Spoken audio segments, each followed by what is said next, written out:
तो जय श्री राम दोस्तों। तो आज हमारे साथ हैं पीटी गुरुजी। और आपको पता होगा आजकल सोशल मीडिया और बाकी जगहों पे कई सारे भ्रम फैलाए जाते हैं वैदिक संस्कृति को लेके, वैदिक नॉलेज को लेके।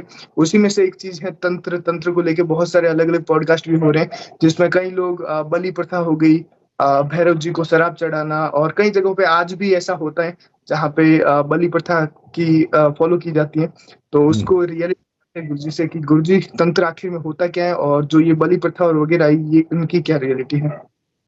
अब ऐसा है, जो जहाँ पे संस्कृत जहाँ तक आती है बात, जहाँ तक जो पौराणिक बात है, जो संस्कृत की बात है, जो ओरिजिनल बात है, वो ये है कि उसमें तंत्र का मीनिंग था तन मतलब बॉडी, ह्यूमन बॉडी, और त्र मतलब थ्री थ्री डिसिप्लिन, मतलब तीन तरह के डिसिप्लिन होते हैं मेन ह्यूमन बॉडी के। ठीक है, तो जो ह्यूमन बीइंग है उसको अगर वो उन डिसिप्लिन को करता है तो वो तंत्र हो गया।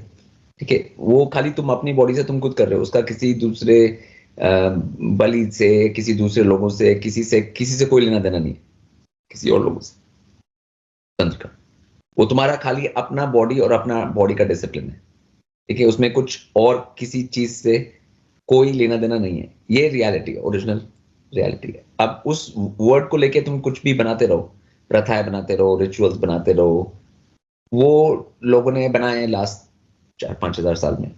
ठीक है, तो मगर उसका जो वर्ड तंत्र है उससे कोई मतलब नहीं है। मतलब तो उसी वर्ड त्र को, जो 3 डिसिप्लिन होते हैं, मैं उसको ट्राई चेक बोलता हूँ। ट्राई चेक मतलब जो पॉस्चर होता है, फिर फेशियल डिसिप्लिन होता है और स्पीच डिसिप्लिन ह्यूमन बीइंग का। ये 3 तरह के डिसिप्लिन होते हैं ह्यूमन बीइंग्स के, उनको करना तंत्र माना जाता है।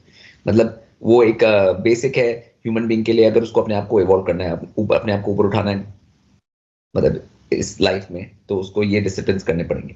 ठीक है, तो बस उसका और कोई मीनिंग नहीं है। उसमें और भी कितनी भी प्रथाएं, जो भी कुछ भी लोग कर रहे हैं तंत्र के नाम पे, वो सब बनाई हुई चीजें हैं, उनमें कोई रियलिटी नहीं है, और उनसे एवोल्यूशन तो नहीं होगा।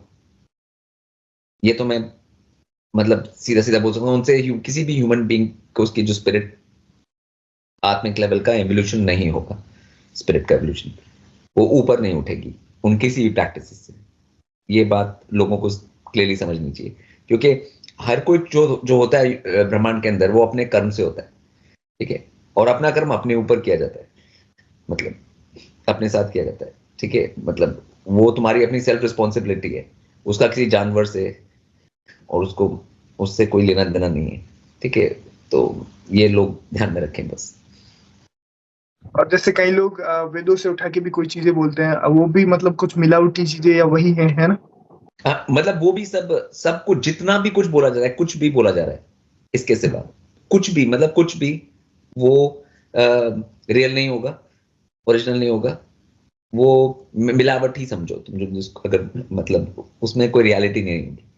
ठीक है, मतलब तो रियलिटी बहुत सिंपल है, बहुत क्लियर है, और वो ही रहेगी। अभी भी वही है, जब तक ह्यूमन शरीर रहेगा, ह्यूमन बॉडी रहेगी पृथ्वी लोक पे, तब तक तंत्र की रियलिटी वही रहेगी। उसमें कभी कोई चेंज नहीं आने वाला। बहुत बहुत शुक्रिया।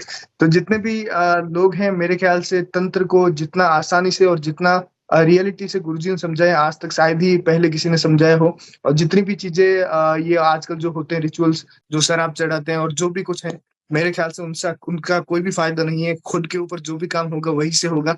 बाकी गुरुजी ने ट्राई चेक के बारे में पहले भी कई सारी वीडियोस की हैं, तो आप लोग उनको जाके भी देख सकते हैं और अपना बॉडी डिसिप्लिन ला सकते हैं। तो बहुत बहुत शुक्रिया गुरुजी इस चीज को क्लियर करने के लिए।